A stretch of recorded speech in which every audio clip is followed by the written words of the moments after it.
Welcome back to the Game Collection. You know, every once in a while people will ask me, what's your favorite modern game? But the truth is, I don't get many opportunities to play modern games. But the other day I finally decided to bite the bullet and buy a game that I've been anticipating for the last 4 years.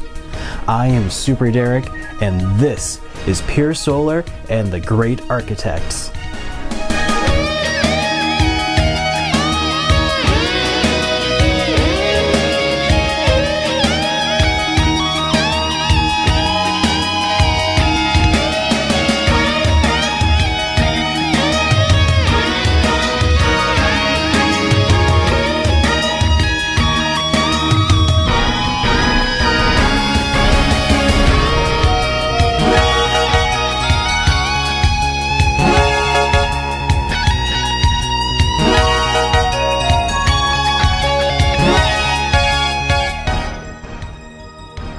With the surge in popularity of indie games on the PC that are heavily inspired by the golden eras of 8 and 16-bit graphics, it can be hard to stand out.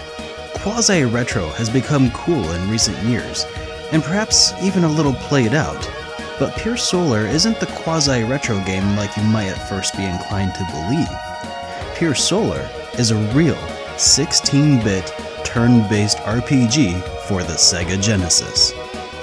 Pier Solar started out long before the retro scene exploded like it has. With roots extending as far back as 2004, you know, the year Dragon Quest VIII was released, a small online community dedicated to homebrew development for the Sega Genesis started putting together a fun little project that started quickly taking on a life of its own, and expanded into what would become the largest cartridge-based game ever released for the system. By 2008, a demo was released to mass fanfare, and a release date was announced for that December. And Watermelon Games did release it in December. Well, 2 years later. But unfazed by these delays, fans have been buying up Pier Solar so quickly that Watermelon has actually been having a really tough time keeping up with the demand. In fact, I have been waiting to buy my copy of Pier Solar for the last 3 years. But was it worth the wait? In Pier Solar, you play as Hostin, a teenage boy whose father is deathly ill. With your 2 childhood friends, you set off on a little journey to a cave, in which magical herbs are said to grow. Along the way, your party comes to find a mysterious piece of ancient technology from a bygone era. This revelation is the thread that, when pulled, begins to unravel a long-forgotten history, the repercussions of which may alter the very nature of existence. Pier Solar borrows inspiration from a smorgasbord of really excellent games, many of which I've already reviewed, and other games whose reviews are yet to come.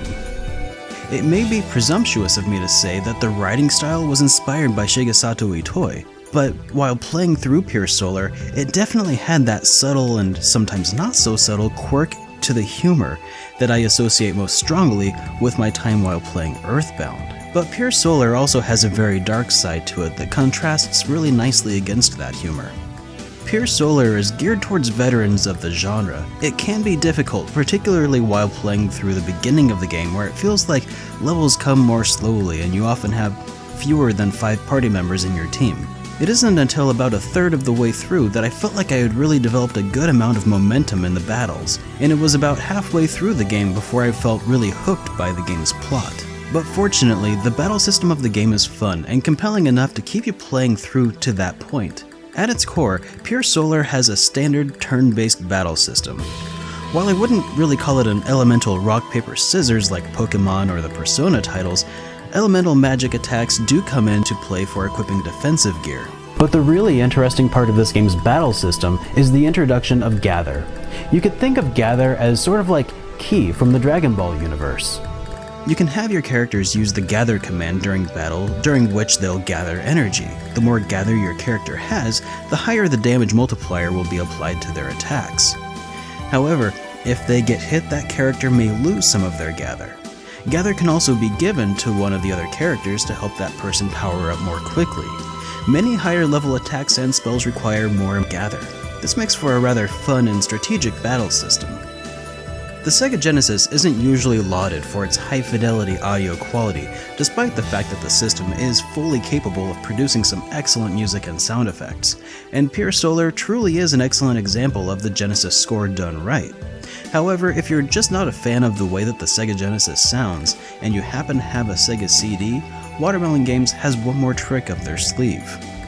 The entire game of Pier Solar is playable from a cartridge alone, but Pier Solar also has an enhanced sound disc that you can insert into the Sega CD that replaces the music with some truly excellent PCM quality audio that would sound right at home on the Sony PlayStation. And that's not something that you see every day. In fact, Pier Solar is the only game that I know of that uses anything like this, and that technical achievement alone is worthy of applause in my book. The visuals of Pier Solar aren't really what I would call groundbreaking.